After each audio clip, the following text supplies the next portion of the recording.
वार्षिक क्रीड़ा उत्सव कार्यक्रम अनुष्ठित चिकाम्ब।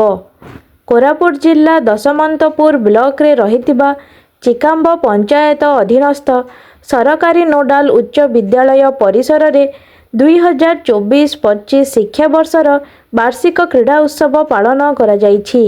एही विद्यालयर प्रधान शिक्षक पताका देखाई खेल को उद्घाटन करथिले।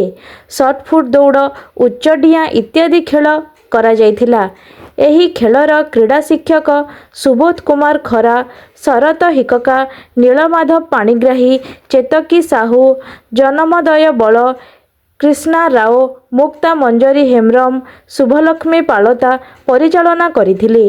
ताहासह खेलकूदरे जेउमाने विजयी होइथिले सेमानंकु मुख्य शिक्षकंक द्वारा पुरस्कृत करा जाइथिला। परिशेषरे एही कार्यक्रम को परिसमाप्ति करा जाइथिला।